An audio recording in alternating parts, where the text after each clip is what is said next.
Fallon, Jordan, welcome to the show, Brain Health, Unchaining Your Pain. How are you? I'm awesome. I'm so excited to be here. How are you? I'm good, thanks. It's such a pleasure to have you on your show. You're a great friend, Fallon's a brain health super coach for the E10 Clinic. She also runs her own business, but I'll let you tell the listeners a little bit about who you are and what you do. So I'm super excited to have you here today. Thank you. I appreciate that. Yeah. So you've known me for a long time. So you've kind of known my journey through brain health, which I started at the front desk at E10 Clinics almost 9 years ago and fell in love with what we do, which is revolutionizing brain health. What if mental health is really brain health? And I've kind of gone into different positions in the company. And now I'm community and curriculum director of E10 University, which is our online platform for courses for everyone. And we originally met through the brain health professional course, which a lot of coaches, therapists, doctors take, and helping implement the brain health protocols into their practice, which I love because I love talking about the clinical stuff. It's so much fun. But I'm really loving right now also educating the general public like you are so that people start thinking about this. It's the organ that controls your life, yet there's an entire field of medicine that it's not looked at. We're not looking at the organ that we're treating. And, it just, a lot of the things that I've said over the years, if anyone watches some other videos, it just comes back to basic science, which is the organ is in charge of all your other organs. Your body is a machine and it needs certain levels of things like magnesium and selenium. And then obviously we don't want things like lead and mercury. And it's just kind of looking at everything as a big system. And speaking of systems, I'm also really into organizational systems. I love that.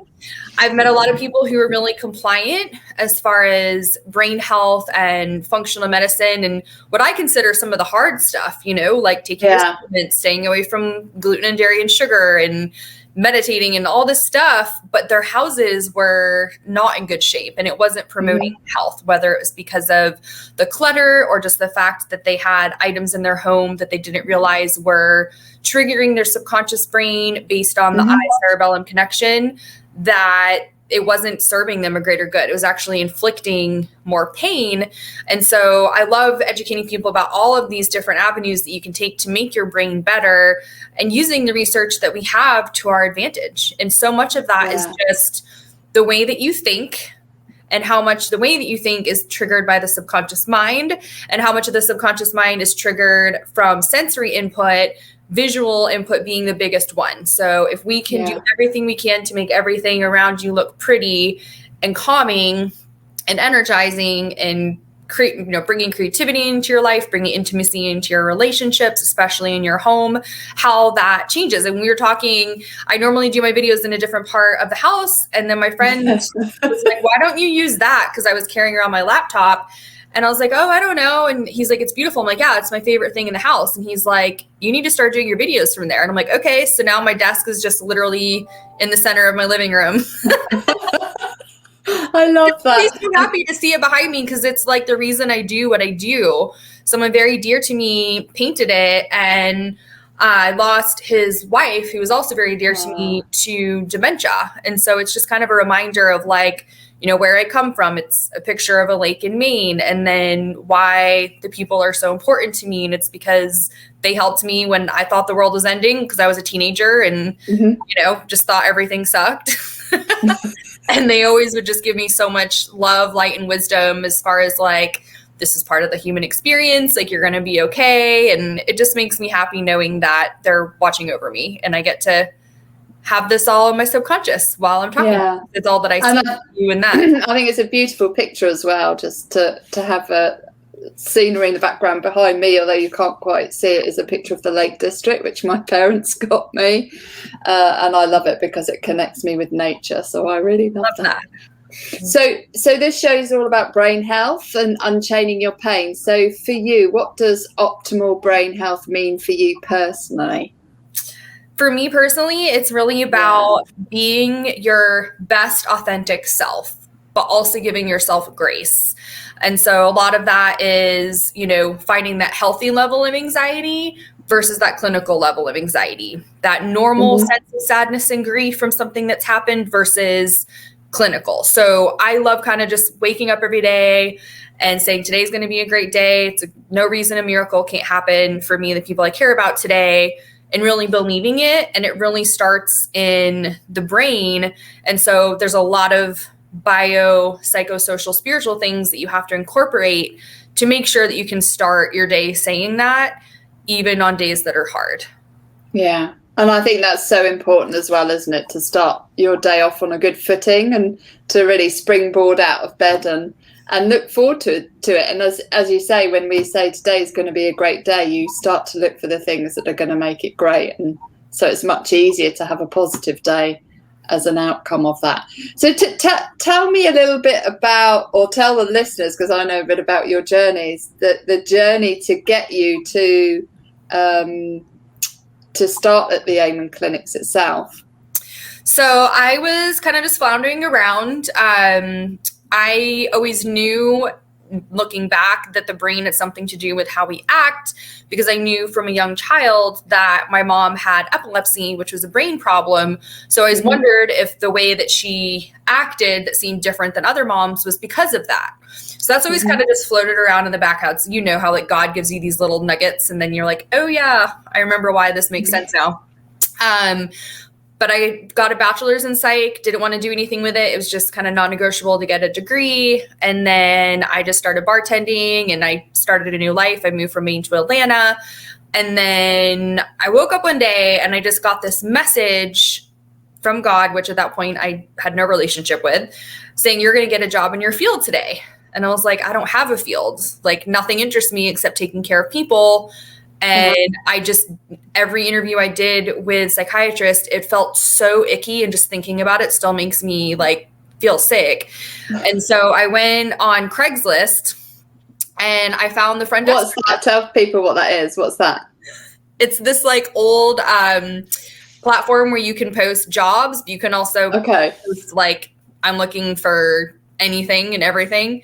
It's known as kind of being funny because it's like now like nobody goes on Craigslist and it has this really negative association. Like people like would get abducted and like meeting. Oh gosh. Yeah. That's not good.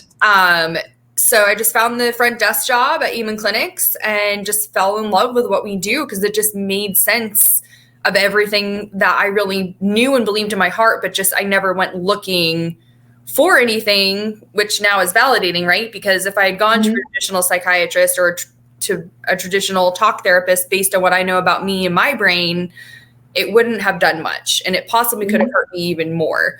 So using all of the tools that we had as employees, I just took that and ran with it and have had so much love and support from the doctors to really just continue growing and changing. And just seeing my brain scan really just got me on that journey to wanting to be the best that I could be, and then letting other people know that they can too. But we have actual stuff to actually help you do that versus just, positive mindset. Well, that too, but like there's so many people in like the coaching world of like positive mindset and changing the way that you think, and even, decluttering your house. But when you miss the brain piece and your brain and your special, unique, beautiful brain and how to make it better for you and your goals, like that's the biggest missing piece. And it's not little, it's just sitting right there on top of your body. So it's just only the organ that runs everything in your body, but exactly the most important organ, really. Yeah. So I know you said you did a degree in psychology. What stopped you from wanting to? I know everybody does this, don't they? They do a degree and then they don't actually want to utilize it. But what put you off going into that field? Because I know you said it made you feel icky. What was it that triggered that? I don't know. I think it was a culmination of a lot of things, because my experience as a student and my passion progressively declined into a negative way because of all of my concussions and me not knowing. And so my entire self-worth was based on my grades. And then my grades started slipping because I wasn't able to focus for as long. Even in classes that I was interested in, like writing papers would make me so exhausted I couldn't function and go to class the next day. It was just kind of a weird culmination of all these brain health things that now I realize what they were. But there were some classes I remember sitting in psychology class and I'm like, this doesn't make sense. And like, I don't think of myself as that smart, but like depression as a symptom means that you get diagnosed with depression, which means you go on an antidepressant medication. Like none of that ever made sense to me, just in my heart. And so I just kind of didn't even think about it. There was obviously so much stigma with mental health. So even with my issues, I had no interest in doing anything about it, which is sad because my group therapy class was actually the first time that I really wanted to open up. And this friend that I just had a really big falling out with, and it was like, it was a very big deal. There's a lot of people involved, and like 2 of her friends were in my group therapy. So I'm like, I guess I can't open up. So I've always felt like I want to open up and I want to like heal and do this stuff. And then something would hold me back. But then after I started the clinic and just felt all of the love and saw my brain, I was like, okay, so it's not my fault. The stuff that I've gone through is real, but I know exactly with the doctor's help, how exactly to fix this so that I have the best chance for success. And what did you discover? Obviously you started at the Amen clinics and you got your brain scan. What was the big revelation for you when that happened? I had a really, really busy brain. So instead of feeling how I felt then, which was, you know, sometimes I'm just like dumb, like sometimes I just don't get things. People would talk about me being a dumb blonde and not having common sense. Just certain things that other people seem to grasp easily were just really hard for me. And so I would have thought of myself as having a brain that wasn't working. And then when I saw my brain is actually working, it's actually working too hard to let me function normally. That was really validating in that I had PTSD. So a lot of the things I thought were normal trauma that girls experienced at college was not normal at all. And so the lifelong undiagnosed, untreated ADD and like how that morphed into depression, anxiety, and then that caused, you know, trauma. It was just like everything kind of came to a head. And so when I hear people sharing their stories about things related to scans or the Amen method or just in general, like healing at a spiritual level, it's just kind of crazy how mine, like step 1 was seeing my brain scan. And then the rest was me doing the other hard work. But, you know, you only know your experience, and knowing what I know now, it's just kind of crazy to think about me starting to heal and starting to do things like therapy and reading and like making sure that I'm spending my time with really wonderful, uplifting people instead of the people I was hanging out with before I started at the clinic. It just started. I'm just so blessed. I'm just so grateful that, you know, I started here and then worked my way down. And I know they say sort of a picture paints 1,000 words, but what did it actually force you to do? How did it transform you from visually seeing the fact that your brain was working too hard? And obviously ADD is normally it's not working hard enough in the frontal lobe. So is that what the situation was from your ADD perspective, and the other regions of your brain were lit up? Yes. And I still get choked up thinking about it because it's just so amazing. I was headed in a dark place, and like I had a lot of suicidal ideation in my teens, but knowing what I know now, like most people that attempt, especially women, it's usually a little bit later after they've been having the thoughts for a long time. And I don't like to fail at things. So if I was ever going to attempt, like I would have done it. And things weren't, my life was really in a bad place when I started at the clinic. But yes, my prefrontal cortex it was almost like a U of low blood flow. Wow. And then all the other areas of my brain, except one spot in my cerebellum, were overactive. So it kind of validated. I mean, I'd had the first major concussion I had was in 7th grade, and I will never forget it, and just how painful it was. And everyone around me, like, so scared, like they were white because they thought that I was dead. And all these other concussions I had from sports and car accidents, which was also part of the ADD. Like I should be paying attention and not driving so fast, but you know, I'm getting in car accidents regularly and thinking that's normal, and it's not. Just the way that your brain is floating around in there, when it has a vigorous shaking, like you don't really know how it's going to affect you. And so when I saw my scan again, I was expecting low blood flow everywhere because of all the trauma that had happened. And instead, no, like I had a little bit of dips here and then a spot in the back of my head where I had blunt force trauma 3 times in the exact same spot, but everything else was just overactivity. So that was a really pleasant surprise, but again, not expected because I didn't understand the trauma I'd experienced in my life wasn't normal and like needed to be processed and treated properly. Wow. And in terms of you, obviously we talk a lot about concussion, don't we? As a lot of my clients have undiagnosed head trauma, and it's a huge issue. And I know the Amen clinics, it's about 75%, isn't it, of people that come into the clinic?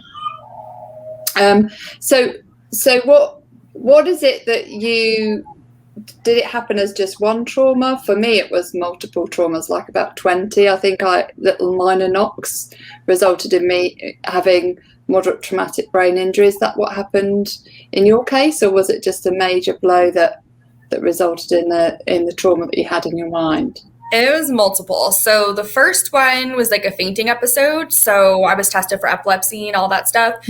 And I hit the back of my head on a table and then on the cement ground. And I was really messed up for a while.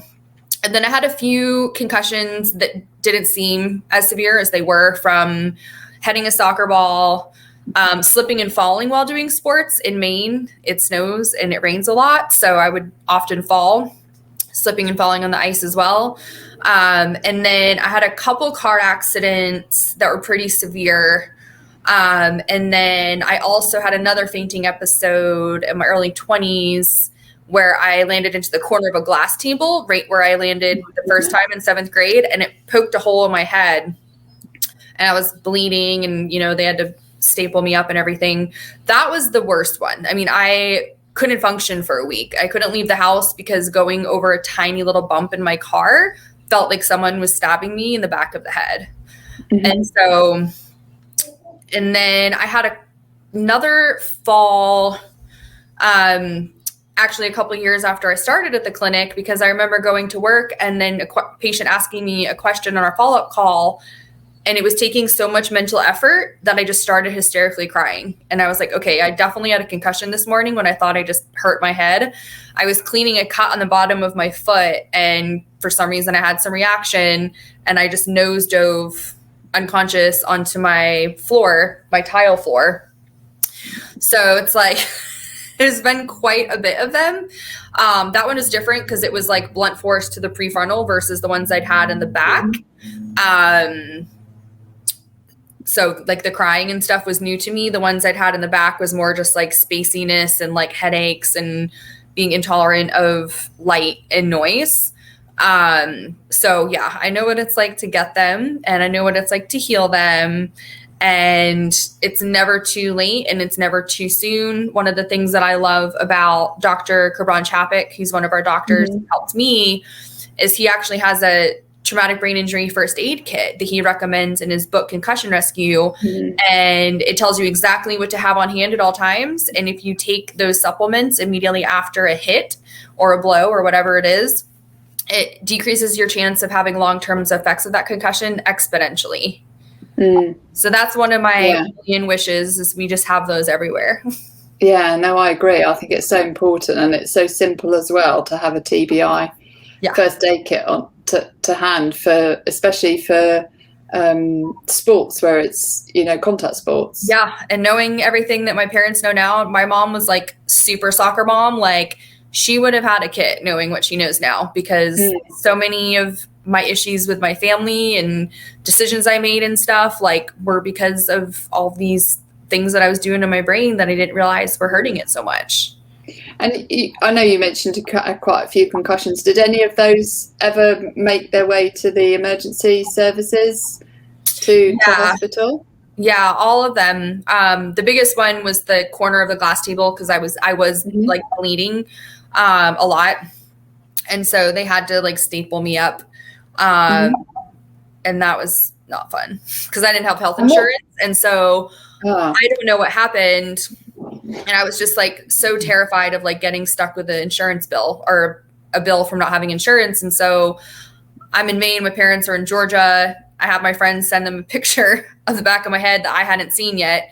Does she need to go to the ER? We don't have insurance. And they were like, are you an idiot? Like, she's gushing blood from her head. Of course, go to the emergency room. Like, we'll pay whatever it is. Like, yeah. But that's the problem too, right? Is like health insurance and money. Like, there's just so much that goes into needing immediate help, but then also short and long-term healing, and then also prevention, that sometimes it does take a serious thing like that to kind of be like, okay, maybe there's something else I could do to like not have these fainting episodes, like getting to the core root of why this keeps happening to me. Well, I know when I had a major head injury falling off a bicycle when I was 21, it was on my 21st birthday. Under the influence of alcohol, I fell off a bike and smacked my head on the pavement. And shortly after that, I threw beer all over everybody and thought it was just my drunken state, but I was actually concussed. I went to bed and I woke up the next morning, cycled to university. This was in Germany. And when I got to university and turned the computer on, the letters were moving all over the screen. I couldn't read anything. So I remember, just like you just said, I phoned my mum and I said, Mum, this is happening. She said, you're concussed, you stupid idiot. Get yourself off to hospital. Right. And so that's what I did. But they wanted to keep me in overnight, which I wasn't up for because it was a beer festival. And obviously I was young and stupid Germany, at the time. College, you did it right. So I was young and stupid at the time. So they put me in just a neck brace and just to stabilise a C-spine injury. And off I went back to go party, which is probably the most stupid thing I could ever do. But I remember for me, I had pain and I still have pain in the back of my head where I hit it for years and years because of that.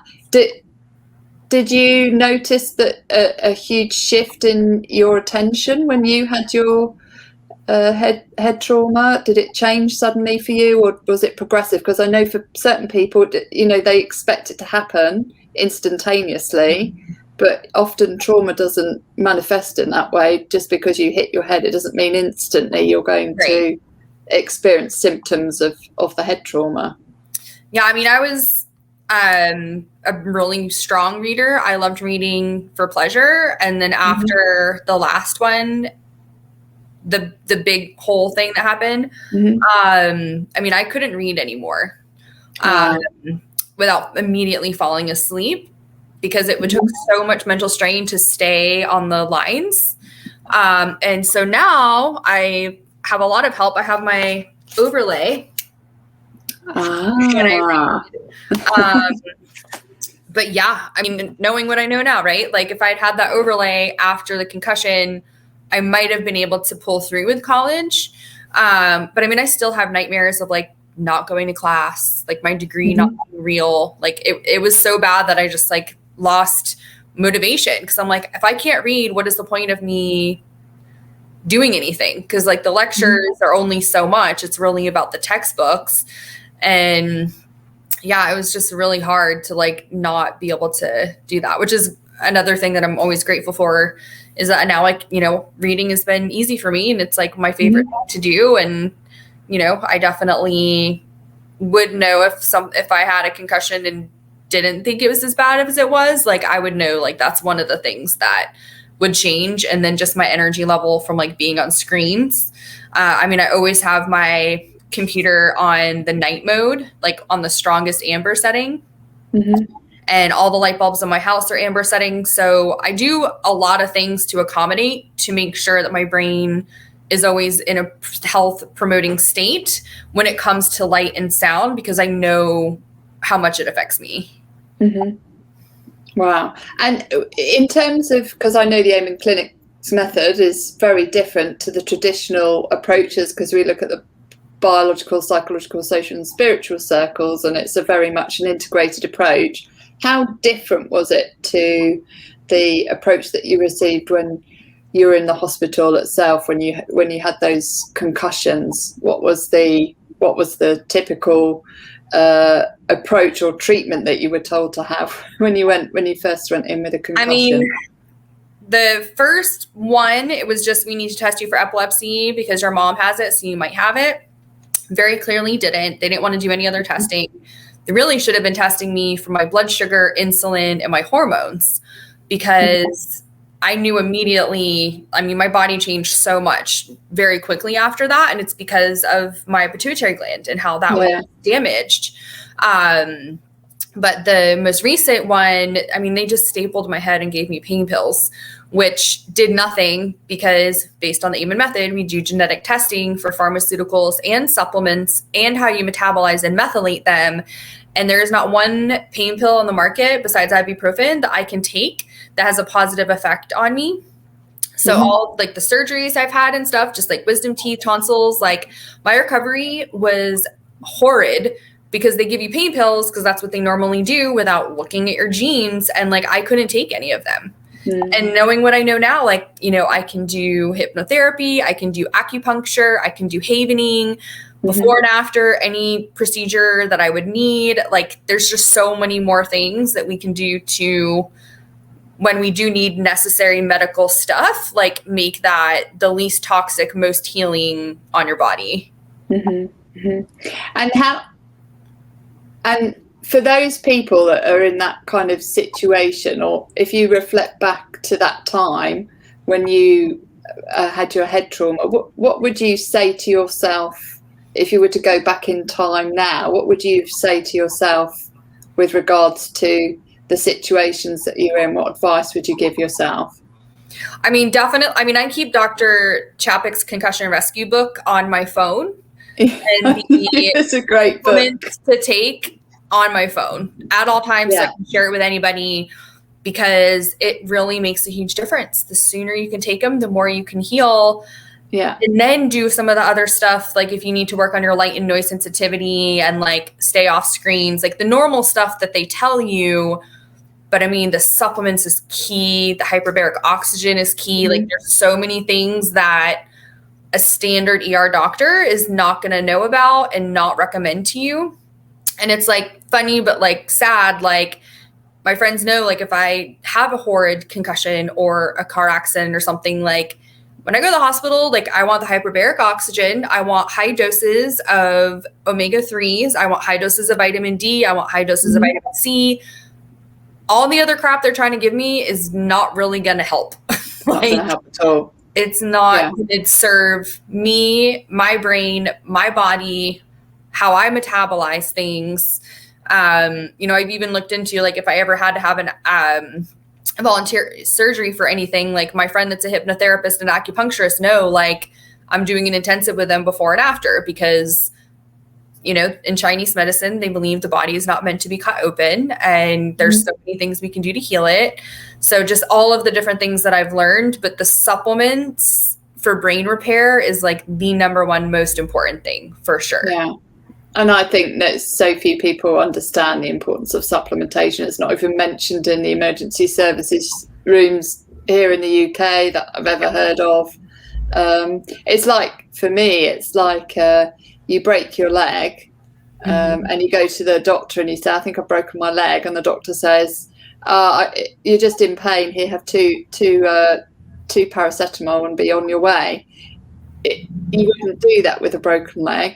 Right. You'd image it and you check what's functioning and where the blood's flowing and making sure whether it's broken or not. But for some reason, the most important organ of our body, which is the brain, they don't image it, they don't look at it, they guess, and they typically do that very thing, is they give you some pain relief or they give you some relief of medication of some sort that doesn't necessarily deal with the root cause, and certainly doesn't necessarily provide you with an appropriate outcome that serves you over the long term, which is just, I just think it's so wrong. Yeah. I mean, anytime my friend has something going on, like that seems neurological, like I go to the ER with them, and if they're not here in Atlanta, like I tell them, get me on the phone, like beg them for a SPECT scan. I know they're going to keep saying no, but just keep on asking. Because we just got to keep asking the right questions. And it's like the doctors are doing the best they can. Like most of them got an MD or a DO with training of treating things with medicine. And we really need to start thinking of healing as whole body, whole person.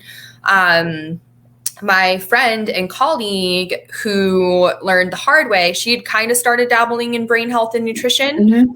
But something happened to the brakes on her brother's boat, and she was ejected at a very high speed from the boat and broke virtually all the bones in her body. And the first thing she told her family when she woke up was, I want you bringing me organic fruits and vegetables, specifically green leafy greens, and bringing them to the hospital and telling them not to even think about bringing me that food that they're trying to bring me. And she literally healed her body through food and supplements in the hospital, along with the other surgeries that they had to do. But especially with breaks, I know this also from a family member that experienced this, it just takes time. Yeah. You nourish and speed up the recovery. And when my friend that was ejected from the boat went back for her full body CT scan, they said they thought it was a mistake. They're like, there's no way your body could have healed this perfectly, this quickly. She's like, no, there is. You just need to pay attention to the literature of using nutrition and supplements to heal. As medicine. Yeah. Yeah. It's amazing, isn't it? I think how little, we could talk for this for hours, but how I paid no attention to food and the importance of food as medicine for my body, because at the time when I was young and with no clue about the importance of brain health, I was fit. In my eyes, I was fit, I was healthy, and I was almost invincible, and I didn't think there was a need to care about it, because why would I? I felt fine, but fine isn't good enough. Exactly.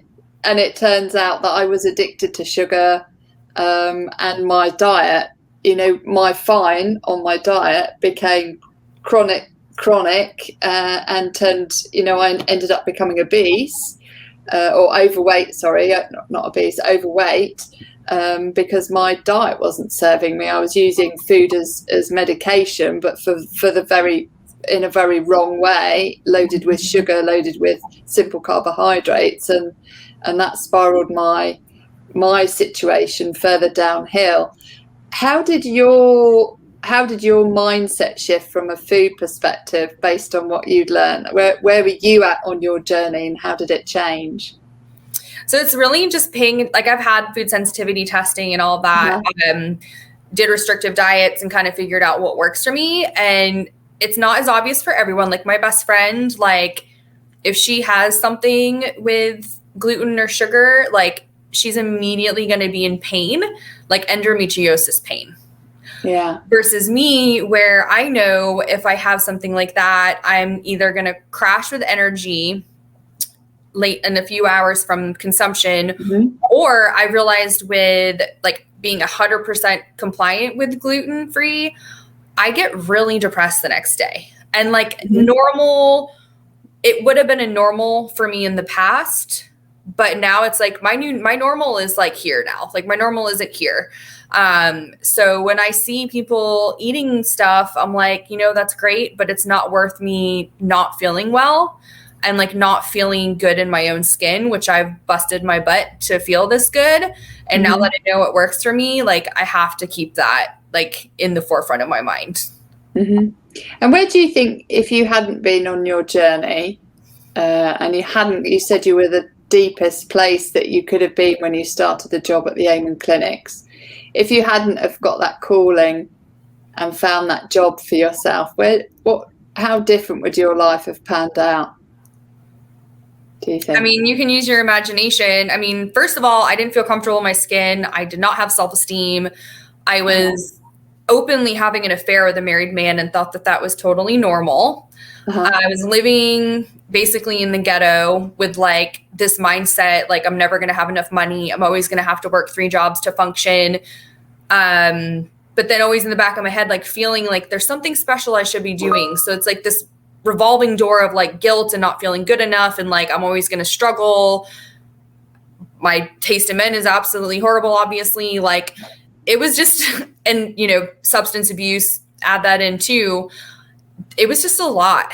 It's really crazy because I had and still am friends with a lot of people that were in my life at that point, and we haven't ever had like a deep conversation about it, but like it's like they knew I was gonna get it together and I didn't.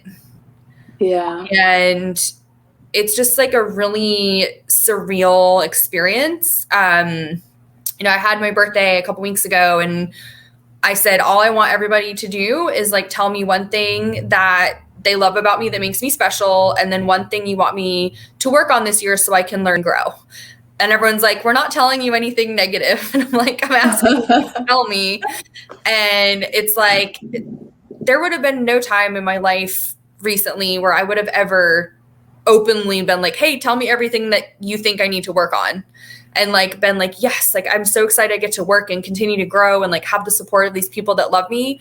I was just always on the defense about everything, like always felt like everything was my fault. Yeah, it was just like a very different reality.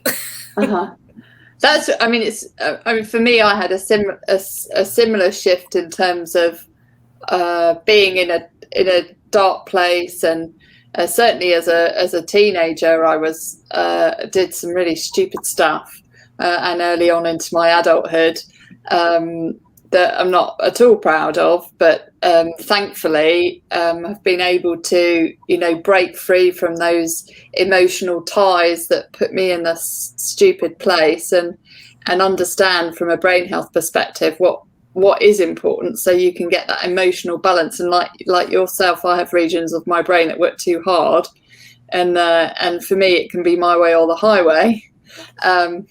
With an overactive anterior cingulate gyrus, and overactive basal ganglia, so I get really anxious and I get really angry at the same time because the things aren't going my way.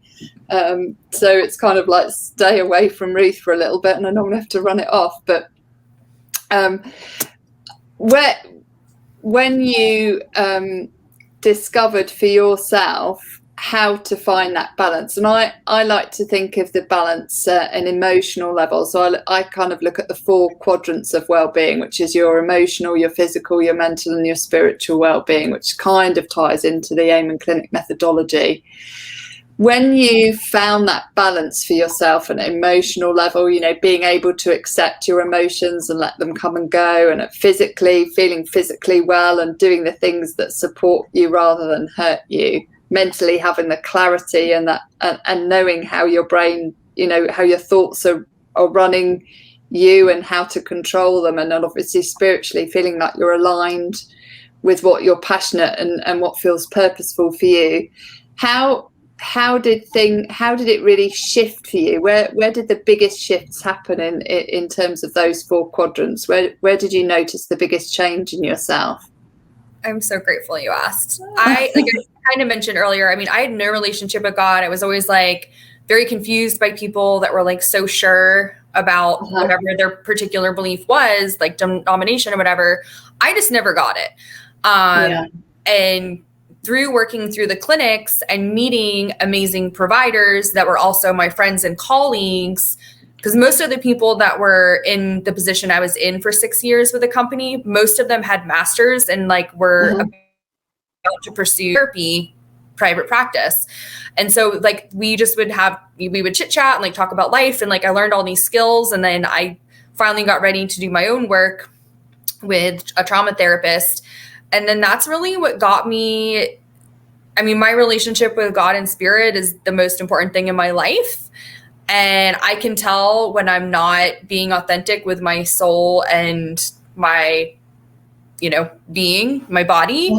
And just knowing that, like, if I need to ask a question, I know how to ask it. I know how to listen to my intuition now, because I'm not in fight, flight, freeze all the time.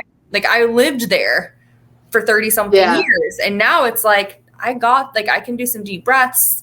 I can gain some clarity. You know, yesterday in my meditation, I felt like I got a little tap on my, this part of my hand. And then I went and looked, and it's like, it's either spleen or liver, which are both strong organs for me with my human design, which is like living your most authentic self in the most efficient way.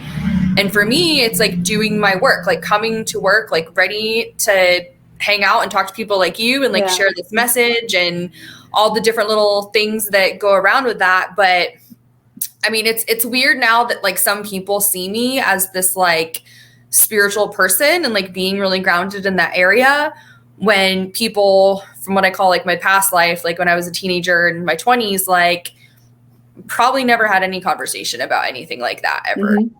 And did you, I mean, I felt like I turned my back on the whole spiritual thing when I was a teenager. Definitely wasn't going to go into church because I think I would have been struck down by lightning. Did you find that you did that? Did you find you did that? Oh my God, I was like, too? I mean, I tried. I really did. Like, because I wanted to believe in something, but because I was so depressed and anxious, like, I'm like, why would I have to suffer? Like, why would I have to do this? And like, why would God cause all this pain? And now I have a better understanding of what that means. And yes, it's part of my journey to where I am now, so I can have more grace for myself and empathy for other people. But I'm a divine being first and a human being second. And being a good human being means taking care of myself biologically, psychologically, who I spend the most time with socially. But like that spiritual piece and like my relationship with the divine is always going to be number one. And yeah, like there's some days like maybe I didn't remember to take my supplements, or like maybe I didn't eat the healthiest thing. Like maybe, you know, I eat quinoa noodles now, like maybe I ate more than I should have or whatever. It's like, it's okay. Like I'm still making healthy decisions almost every single day. And like, as long as I can listen to my intuition and stay on track with my purpose that God is constantly showing me what that is, that's what's going to hold me through. And like, that's what's going to make me happy and fulfilled and being able to continue educating people the way that I want to, because I would like to be doing this for the rest of my life. I have no plans to retire. And I know you mentioned and it's maybe a sensitive subject, so we don't have to talk about it in any detail, but you mentioned that you obviously have PTSD, and you were able to unravel your trauma and unchain your pain. What was it for you that really helped you on that journey, and how did that shift in terms of your brain function? So when I saw the PTSD pattern on my scans, and started thinking and talking about to some of my colleagues that were therapists about what the traumas could have been. And I'm like, you know, mentioning things like, you know, rape and like these big things as if they're normal. And they're like, no, like that's like a big T, like in their language, like that's a big trauma. That's not like a little T. That's not like all the times you were made fun of at the bus stop and like all the times that the guys that were being incredibly mean to you in grade school later were trying to ask you out in high school and were like total assholes. But yeah, when I saw that on my scan and I realized like, oh wow, like that sexual abuse thing that happened to me isn't normal and it's causing my brain and my life not to be normal, I want to fix it. And so I did brain scanning and very quickly actually cleared that trauma. I think a lot of the little T's were more what I needed to focus on, because so many of them were around never feeling like I could be myself and be appreciated. I felt like if I wore the right clothes and the right shoes and I talked in a certain way, I would be liked. And again, for a lot of people that know me back then, like they would have said like, oh, you always seem so happy and you were so friendly. I don't remember myself that way. Like I remember myself as like sad and like super insecure and like pretty much to do anything I could to fit in with the group versus standing out, which is another beautiful thing that's transpired with my family. Like my dad said that he's like, you were always meant to shine. You were never meant to be in the background. And I mean, as you can imagine, like I didn't have a relationship with my parents when I was dating that married man. So there's just, and my parents like there's just so much that has shifted for me, but generations, because I'm carrying trauma from my parents and their parents and their parents.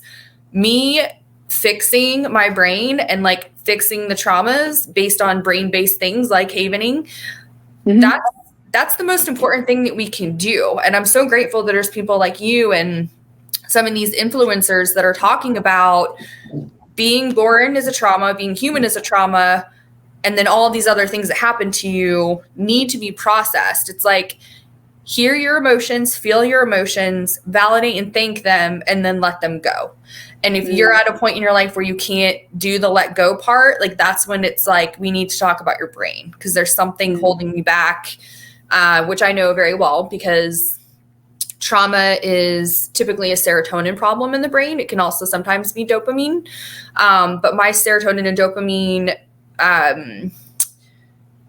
the way that they go in and out of my cells is very fast. And so like, I might feel really good. Like when I first started taking some of the supplements for serotonin, I would feel better very quickly. And then it would kind of like die off. And like same with tyrosine, I feel really good. And then like it would kind of die off. And so there's other things I had to do to make sure that I was methylating and metabolizing things as best as I could based on my brain and trauma, which is funny now that I'm thinking of it. I always wonder, like, I wonder what my genetic testing, if it would say anything different, because the serotonin part was huge. And knowing what I know, about generational trauma and how much, I mean, I've done so much EMDR and brain spotting and hypnotherapy and havening, identity-oriented psychotrauma. Like I've done all these different avenues and they're all equally helpful. Yeah. But for someone like me with an overactive brain who already thinks that you think that I'm crazy, if I had gone into a talk therapist office, it wouldn't have ended well. Me going in for brain spotting, I had this very specific trauma that happened and I'd like to process it and I don't want to talk about it. And then me leaving and being like, whoa, like that really helped. Like it helped me open up to do the other types of therapy where I had to be more talkative and engaged. But I think that's something else that sometimes we do backwards. It's like, yeah. And I think it's so important. And thank you for sharing that as well, in terms of what I do, because I think it's so important that we create the right vehicles for people to have that release from trauma. And often the traditional approaches aren't appropriate because people don't want to talk about it and they don't want to be labelled. And often it's too painful. You know, you mentioned rape is a very difficult topic of conversation to talk about. It's very difficult to bring that experience back to life, and you don't want to because it doesn't serve you. It makes it more painful. And actually we know often it can reinforce, when you bring trauma back verbally, it reinforces the connections and and makes them stronger, so you relive it as nightmares as well, which I've noticed with clients who are expected to talk about things. Whereas if you don't talk about it and you've got the appropriate approach, as you say, EMDR, brain spotting, havening, it can make a huge difference to people without having to relive it in what can be destructive for them. Totally. One of the biggest takeaways that I learned over the years was when I read Francine Shapiro's book on EMDR before I did it. It's me, obsessive student, like want to make sure you don't think I'm crazy and I know what I'm doing, getting myself into. She shared, and this is coming as someone that doesn't have children, and I know you would do anything for Lily. The biggest thing about a trauma is not just the experience itself, but especially when you do confide in somebody and then they either don't believe you or don't validate your feelings, that sometimes is like the biggest thing that actually impacts your brain. And it's always stuck with me. And so one of the things that she says is like, oh, if someone has gone through something, like, just like, I'm so sorry that happened, like you are safe, and just continuing to say you are safe. And if they're willing, a hug. And, one of my ex-boyfriends whose kids I got very close to, I remember he walked through a spider web, and spiders don't bother me, which is why he ran into one in my house, because I was like, oh, you can live here. It's fine. And complete hysterical. Like I literally thought he was going to like pass out. He was so hysterical. And so I held him and I said, I'm so sorry this happened. Like you are safe. You are safe. You are safe. Nothing can hurt you. You are safe. Nothing can hurt you. You are safe. And like, he immediately was fine. Mm-hmm. But then his father said something like, it's just a spider, like you need to man up. And then he went back into fight, flight, freeze. And I was like, man, if we could teach parents this one little thing, I mean, anybody, but I'm just thinking of like, trying to get these kids programmed in the best way by age 7 before their ego develops and they have to deal with all this adult stuff. Yeah. But it was really validating to hear that because, yes, of course, what happened to me was horrible. But there was a circumstance where someone could have helped me and saved me, but they were so drunk that they didn't realize what was happening. And that later, when it did kind of surface that this happened without me talking about it, because I didn't want to talk about it, the conversation around what happened and like people laughing about it was the trauma. Like people, they didn't take your seriously. Yeah. Like not helping me is one thing, but then like laughing about this happening. And again, I'm not taking it personally. Like they are projecting probably their own sexual trauma experience. Yeah. But until a few years ago, I didn't know that. And that was the trauma. Like, I'm like, again, like losing friends. Like I can't trust anybody who's going to love me if they know these things about me. So I'm grateful that I've had a lot of wonderful therapy around all of those things. Cause I really do have the most wonderful people in my life now, honestly. Well, thank you for sharing, because I think there's so many women out there who have been through a similar experience. And 1 in 4. Yeah. People don't think about it. They don't talk about it. The stats. They don't talk about it. Like they park it. It might feel shameful to them. They might feel guilty that they invoked it. There's a whole heap of situations that may result in women not talking about it. And I think it's important that they have that opportunity, or men, we're not discounting men in this either, is that they have that opportunity to get that trauma relief in a way that helps them. And thank you so much for sharing that, because I think it's important that people hear that there are alternatives. I know from my mum's perspective, she's had some difficult stuff that's happened to her in the past, but one of the biggest traumas she had was when she sought help to deal with my dad's death, and the trauma for her was talking to the person that was inducting her for CBT,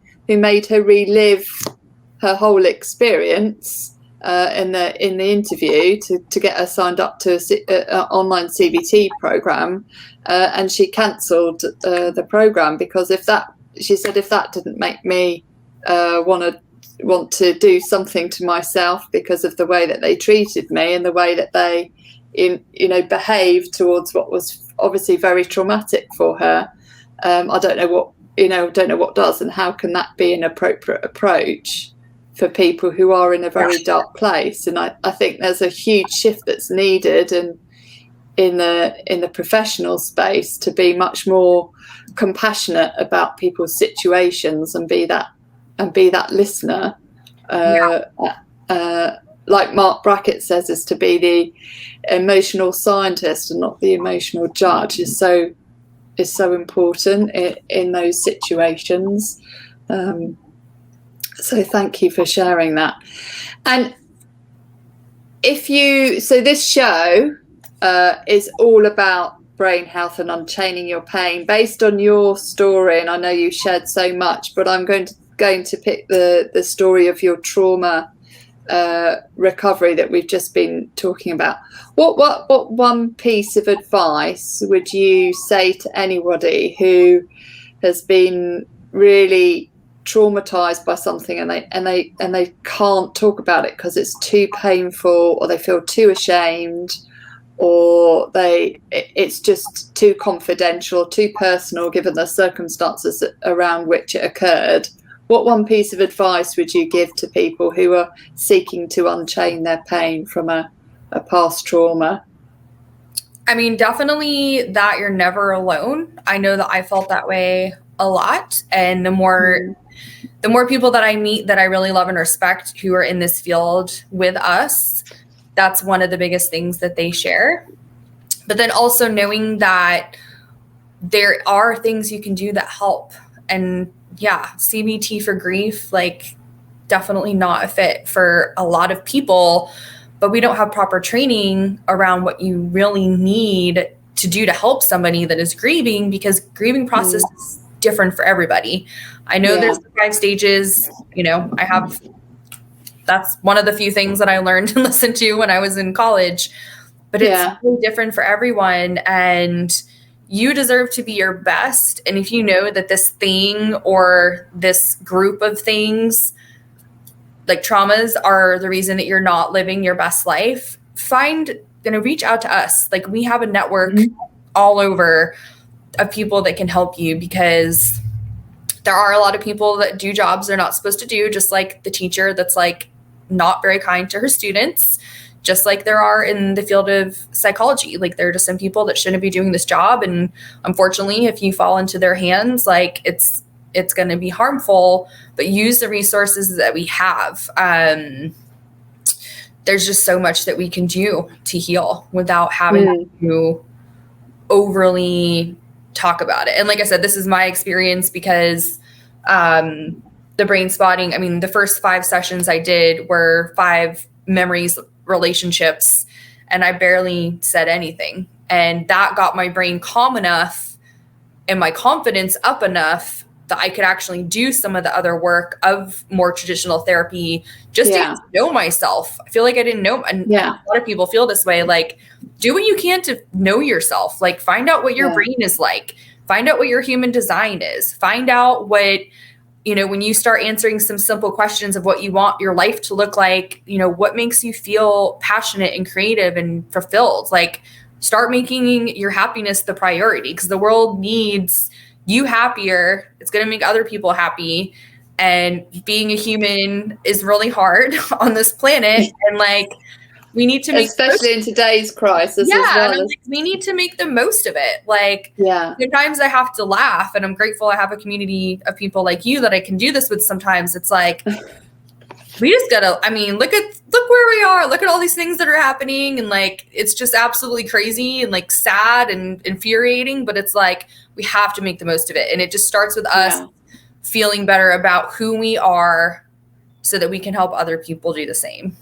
Yeah. I think it's so important is to find you're happy for you, and to do what's necessary to unchain that pain that you may be suffering with, so that you can let it go and find the right therapist or the right coach, the right mentor, whoever it happens to be, to help you, so that you can step into that person that you want to be. Oh my goodness, Fallon, it's been just an amazing to talk to you and to hear your story. There's so many things I can relate to from what you've shared today. So just want to say a massive thank you to you for being so open and being so vulnerable and willing to share your journey into optimizing your unique brain, because our brains are all unique and we're all so special as individuals, and you're just such a special person for me personally. And I just so lovely just to be connected with you and to learn from you and to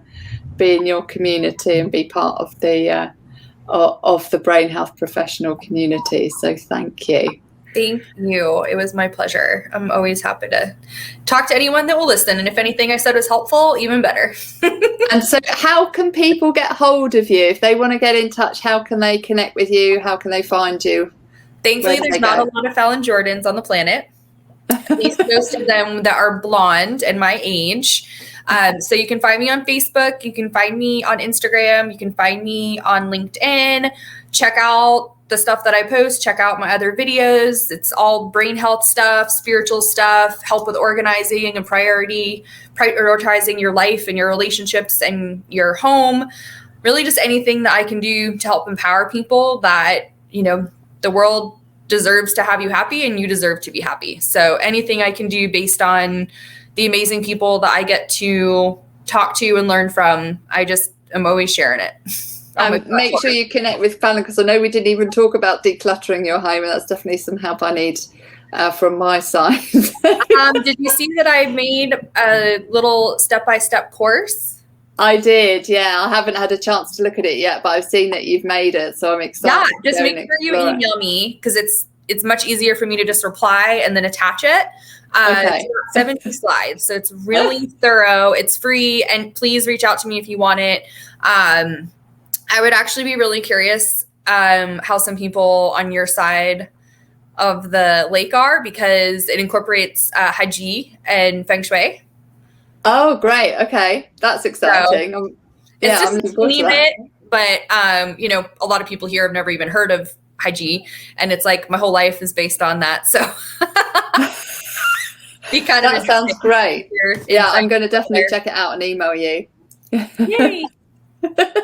All right, thank you. And this show is all about brain health, unchaining your pain, and thank you for sharing your journey as to how you have done that. Thanks, Fallon, for joining me.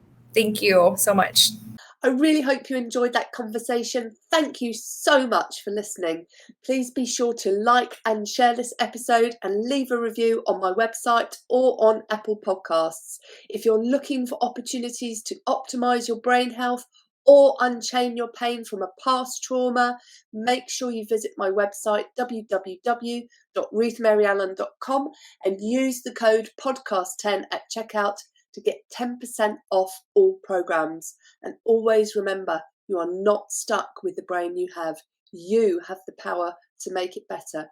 You have the power to unchain your pain and optimize your brain power and performance so that you can win back energy and time doing what you love.